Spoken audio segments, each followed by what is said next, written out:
ماہ شعبان کے اندر آقا کریم صلی اللہ تعالی علیہ وآلہ وسلم کثرت کے ساتھ روزے رکھا کرتے تھے۔ ایک بار آپ صلی اللہ تعالی علیہ وآلہ وسلم سے پوچھا گیا کہ یا رسول اللہ صلی اللہ تعالی علیہ وآلہ وسلم، ماہ رمضان کے بعد آپ سب سے زیادہ روزے ماہ شعبان میں رکھتے ہیں، اس کی کیا وجہ ہے؟ تو آقا کریم صلی اللہ تعالی علیہ وآلہ وسلم نے ارشاد فرمایا کہ یہ وہ مہینہ ہے کہ جس مہینے میں لوگوں کے اعمال اٹھائے جاتے ہیں، یہ وہ مہینہ ہے کہ جس مہینے میں لوگوں کے اعمال اٹھائے جاتے ہیں، نیکوں کی نیکی کا لکھا جاتا ہے، بدبختوں کی بدبختی کا لکھ دیا جاتا ہے۔ اور آپ صلی اللہ تعالی علیہ وآلہ وسلم نے فرمایا کہ میں یہ چاہتا ہوں کہ میرے اعمال جب اٹھائے جائیں تو میں انا صائم، میں روزے کی حالت میں ہوں۔ اللہ پاک ہمیں بھی اس مہینے کے اندر کثرت کے ساتھ روزے رکھنے کی توفیق نصیب فرمائے۔ ہمارے درمیان ماہ شعبان ہر سال ہی تشریف لاتا ہے، گویا کہ ہم ماہ شعبان کو پاتے تو ہیں لیکن اس مہینے کو پا کر جس طرح اس میں عبادت کرنی ہے اس طرح عبادت کرنے میں کامیاب نہیں ہو پاتے۔ ہمارے ہاں 15 شعبان کا ایک رواج ہے، 15ویں رات آتی ہے تو اس رات اللہ کی عبادت کی جاتی ہے، 15 کا روزہ بھی رکھا جاتا ہے، بعض خوش نصیب 14 شعبان کا بھی روزہ رکھتے ہیں۔ تو یہ معمولات اہل سنت میں سے ہے۔ معمولات اہل سنت کیا ہیں؟ معمولات اہل سنت قرآن اور حدیث کے مطابق ہیں۔ الحمدللہ اہل سنت و جماعت کے نزدیک جو بھی عقیدہ اور نظریہ ہے، جو بھی عبادت ہے، یہ قرآن اور حدیث کے مطابق ہے۔ نبی کریم صلی اللہ تعالی علیہ وآلہ وسلم نے جو کیا آج ہم اس کو کرنے کے لیے اپنی کوشش کرتے ہیں۔ آقا کریم صلی اللہ تعالی علیہ وآلہ وسلم کی 15 شعبان کے حوالے سے کیا اعمال ہیں؟ نبی کریم علیہ السلام نے شعبان کے متعلق کیا ارشاد فرمایا؟ یہ ہم نے احادیث سے سنا، ایسا نہیں ہے کہ ہمیں کسی نے بتایا اور ہم نے اس پر عمل کرنا شروع کر دیا۔ کسی نے کہا 15 شعبان کی رات شب برات کی رات ہے، تم اس رات عبادت کرو، تو ہم نے اس کی بات پر عمل کیا، ایسا نہیں ہے، بلکہ ہم نے نبی کریم صلی اللہ تعالی علیہ وآلہ وسلم کی احادیث سے 15 شعبان کی فضیلت کو پایا، اور اہل سنت کے علماء اور اکابرین اہل سنت اور صحابہ کرام علیہم رضوان نے اس عمل کو کیا اور آج جاری ہے اور قیامت تک جاری رہے گا۔ ترمذی شریف کے اندر آقا کریم صلی اللہ تعالی علیہ وآلہ وسلم کی مبارک روایت ہے، اور امام ترمذی نے ماہ شعبان کی ویسے فضیلت بخاری اور مسلم شریف کی احادیث کے اندر بہت زیادہ ہمیں ملتی ہے، جیسے جو میں نے آپ کے سامنے حدیث سنائی آپ کو کہ آقا کریم علیہ السلام اس مہینے میں روزے رکھتے، تو آپ سے پوچھا گیا کہ آپ روزے کیوں رکھتے ہیں؟ تو آپ نے فرمایا اس مہینے اعمال اٹھائے جاتے ہیں۔ یہ بخاری اور مسلم کے اندر روایت موجود ہے۔ امام ترمذی نے نصف شعبان یعنی 15ویں شعبان کے متعلق پورا باب قائم کیا۔ باب کا نام کیا ہے؟ باب ما جاء فی نصف شعبان۔ پورا باب اس بات پر آپ نے باندھا ہے کہ اس باب کے اندر آپ نے 15ویں رات کی فضیلت کو بیان فرمایا ہے۔ سب سے پہلی حدیث مبارکہ امام ترمذی نے جو اس باب کے اندر بیان فرمائی، آپ فرماتے ہیں کہ ایک بار نبی کریم صلی اللہ تعالی علیہ وآلہ وسلم رات کے ایک حصے میں اپنے حجرہ مبارک سے تشریف لے گئے اور جنت البقیع میں چلے گئے۔ حضرت عائشہ صدیقہ رضی اللہ تعالی عنہا طاہرہ مطہرہ آپ کو تلاش کرنے لگی، دیکھا کہ حضور صلی اللہ تعالی علیہ وآلہ وسلم اپنے حجرہ مبارک میں نہیں ہیں۔ آپ کی تلاش میں نکلتی ہیں تو آپ کو جنت البقیع کے اندر پاتی ہیں۔ جنت البقیع قبرستان کا نام ہے، ہم اس کو ادب کی نیت سے قبرستان نہیں کہتے بلکہ کیا کہتے ہیں؟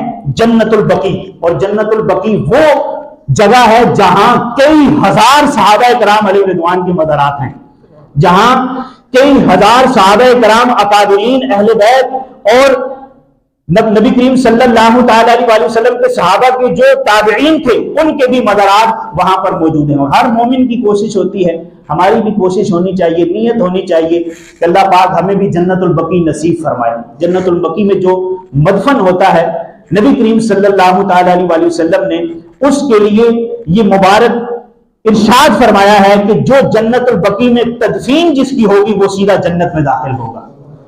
اور جو مومن جنت البقیع میں مدفن ہونے کی، جنت البقیع میں تدفین ہونے کی خواہش رکھتا ہے، پھر کسی وجہ سے وہ اپنے ہی وطن میں مر جاتا ہے، تو اللہ پاک اس کی روح کو، اس کے جسم کو جنت البقیع میں منتقل فرما دیتا ہے تاکہ وہ اس فضیلت کو پالے۔ تو آقا کریم صلی اللہ تعالی علیہ وآلہ وسلم 15 شعبان کی رات جنت البقیع میں آپ صلی اللہ تعالی علیہ وآلہ وسلم دعا فرما رہے تھے۔ حضرت عائشہ صدیقہ رضی اللہ تعالیٰ عنہا آپ کو ڈھونڈتی ہوئی، آپ کو تلاش کرتی ہوئی جنت البقیع میں آتی ہیں، آپ کو دیکھتی ہیں اور عرض کرتی ہیں۔ آپ کے عرض کرنے سے پہلے ہی حضور نبی کریم صلی اللہ تعالیٰ علیہ وسلم نے حضرت عائشہ صدیقہ رضی اللہ تعالیٰ عنہا سے ارشاد فرمایا، عائشہ تم اس ڈر سے اور اس خوف سے آئی ہو کہ اللہ اور اس کا رسول تمہارا حق تلف کریں گے، اللہ اور اس کا رسول تمہارا حق تلف کریں گے، تم اس خوف سے آئی ہو۔ اب یہ ایک حدیث مبارکہ کے اندر اشارہ ہے کہ نبی کریم صلی اللہ تعالیٰ علیہ وسلم غیب کی خبر جانتے ہیں اور دل میں آنے والے خیال کو بھی جانتے ہیں۔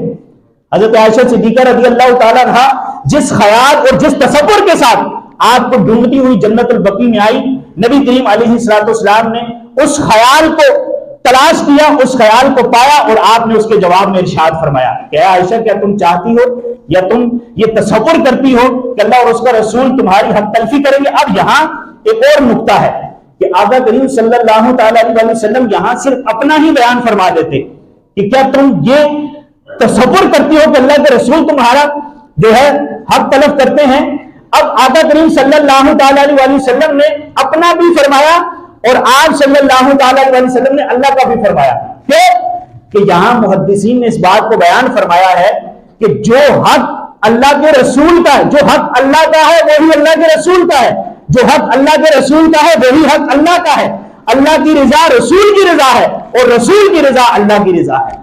تو آقا کریم صلی اللہ تعالیٰ علیہ وسلم نے حضرت عائشہ صدیقہ رضی اللہ تعالیٰ عنہا سے ارشاد فرمایا کہ اے عائشہ کیا تم جانتی ہو کہ آج کی رات وہ رات ہے کہ جس رات ان اللہ ينزل علی السماء، کہ یہ وہ رات ہے کہ اس رات اللہ پاک آسمان دنیا پر تجلی فرماتا ہے، کہ اس رات اللہ پاک آسمان دنیا پر تجلی فرماتا ہے، اور آسمان دنیا پر تجلی فرما کر اللہ پاک اس رات قبیلہ بنی کلب کی بکریوں کے بالوں کی گنتی کے برابر گناہگاروں کو جہنم سے آزادی عطا فرماتا ہے۔ اب یہ وہ کون سی رات تھی؟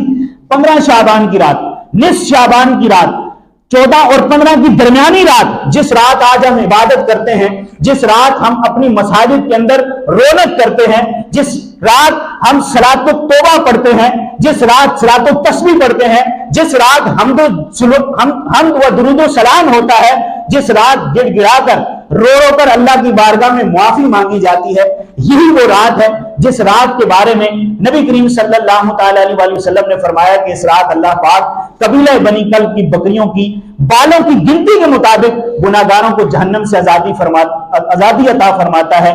قبیلہ بنی کلب کون ہے؟ وہ قبیلہ کہ اس وقت سب سے زیادہ اس قبیلے کے اندر بکریاں پالنے والے لوگ ہوتے تھے، اور قبیلہ بنی کلب کا جو بکریوں کا گروہ تھا، جو بکریوں کا ریوڑ تھا، وہ ہزاروں لاکھوں کی گنتی پر جو ہے وہ محیط تھا کہ اتنی بکریاں وہ پالا کرتے تھے۔ گویا کہ یہاں تشبیہ دی گئی کہ بے شمار لاکھوں نہیں بلکہ کروڑوں لوگوں کی اللہ پاک اس رات جو ہے وہ بخشش فرماتا ہے۔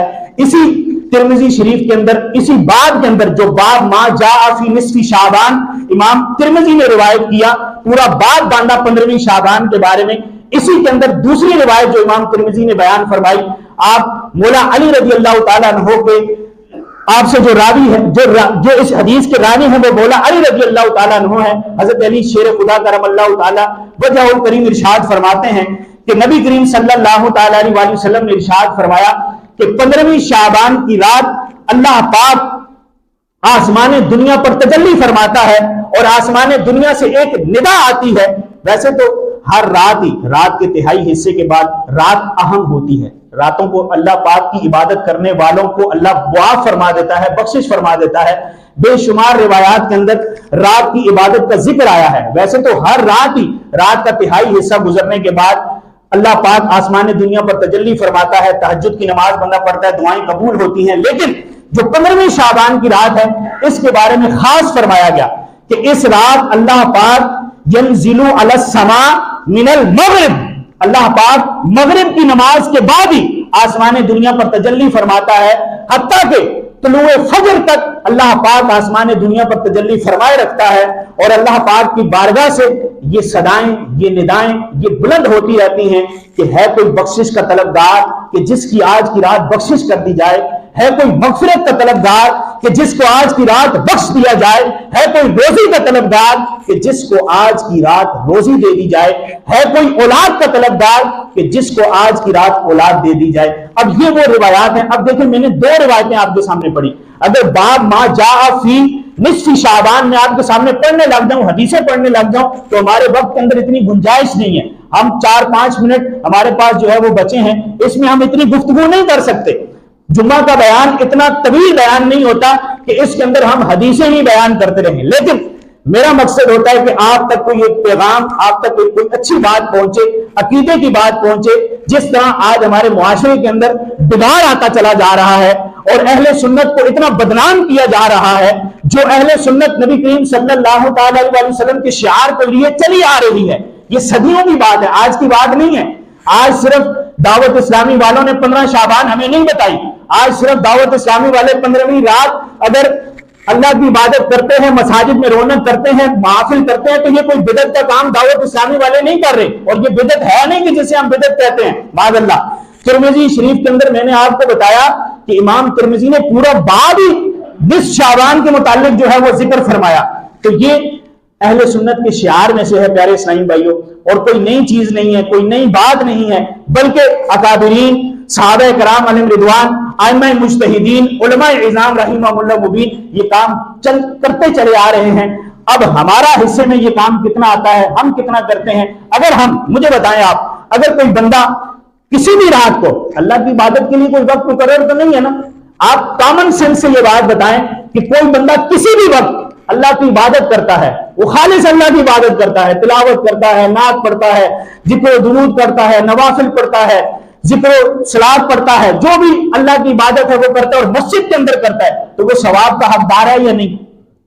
یقینی سی بات ہے، کوئی بھی یہ نہیں کہہ سکتا وہ گناہ کا کام کر رہا ہے۔ لیکن جب 15 شعبان کی رات آتی ہے تو آپ ہی یہ بات سنتے ہیں لوگوں سے، یہ کون سی نئی بدعت شروع کر دی ہے، یہ کون سا نیا کام شروع کر دیا ہے، کس نے 15 شعبان کی رات عبادت کی ہے؟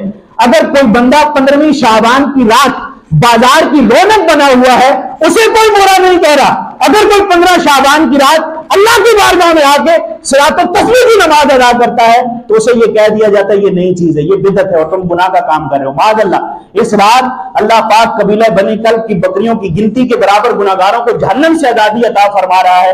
اس رات اگر ہم غافل رہیں، اس رات اگر اللہ کی عبادت سے دور رہیں، اس رات بھی ہم صرف اس نیت سے عبادت نہ کریں کہ یہ تو بدعت ہے، یہ کہاں سے ثابت ہے، یہ کہاں لکھا ہوا ہے، انہی چکروں میں پڑے رہے تو پھر ہمارا کیا حال ہوگا؟ آج ہمارا جو حال ہے ہمارے سامنے ہے۔ پہلے کے لوگ کامیاب تھے تو وہ کیوں کامیاب تھے؟ ان کی زندگیوں میں کامیابیاں تھیں۔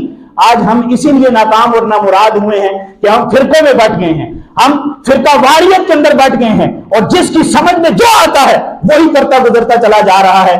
ہر ایک 2-4 حدیثیں پڑھ کے اپنے آپ کو عالم کہہ لیتے ہیں، اور 2-4 حدیثیں پڑھنے کی وجہ سے وہ کہتے ہیں یہی حق ہے، یہی سچ ہے جو میں کہہ رہا ہوں۔ اللہ پاک ہمیں عقل سلیم عطا فرمائے۔ یہ ماہ شعبان یہ برکت والا مہینہ ہے، یہ مغفرت کا مہینہ ہے، یہ بخشش کا مہینہ ہے۔ اس مہینے کے اندر ہمیں غفلت نہیں کرنی چاہیے۔ اگر کوئی ہمیں کہتا ہے کہ آ جاؤ 14 شعبان کی مغرب سے پہلے مسجد میں آ جاؤ، مسجد میں آؤ گے تو مغرب کی نماز کے بعد نوافل پڑھے جائیں گے، آپ کہیں نہیں یہ تو بدعت ہے میں تو نہیں پڑھوں گا۔ یار اللہ کی عبادت کے لیے بلایا جا رہا ہے آپ کو، نفل کس کے لیے پڑھو گے؟ میرے لیے پڑھو گے یا امام صاحب کے لیے یا کسی کے کہنے پر کسی کے لیے؟ ہم جو بھی کام کریں گے نفل عبادت ہے، اللہ کے لیے ہے، میری ذات کو اس سے فائدہ ہوگا۔ اگر میرا سانس مسجد میں ہوگا تو اس سانس کے بدلے نیکی بھی تو مجھے ہی ملے گی نا، کسی کو کیا ملے گا؟ مجھے ہی نیکی ملے گی۔ تو ہمیں کبھی بھی اپنے عقیدے کے خلاف نہیں جانا چاہیے، کبھی بھی قرآن اور حدیث کے خلاف نہیں جانا چاہیے۔ یقین مانیے کہ جو قرآن اور حدیث کے اندر دلائل ہیں، جو قرآن اور حدیث کی بات ہے، آج ہم انگریزوں کو بڑا جو ہے وہ کہتے ہیں کامیاب لوگ ہیں، یہ انگریز جو ہے وہ بڑے ترقی کر گئے ہیں، ہم ادھر رہ گئے ہیں۔ اب ان کی ترقی کا راز کیا ہے کہ انہوں نے قرآن اور حدیث سے ہی ترقی کو لیا ہے، قرآن اور حدیث سے ہی ساری چیزیں لی ہیں۔ ہم قرآن اور حدیث سے دور ہوئے تو ہمارے حصے میں ناکامی اور نامرادی آئی۔ آج اگر ہم قرآن اور حدیث کے قریب ہوتے ہیں، قرآن اور حدیث کی بات کو مانتے ہیں تو یقین جانیے کامیابی ہمارے ہی قدم چومے گی۔ اللہ پاک مجھے بھی آپ کو بھی عمل کی توفیق نصیب فرمائے۔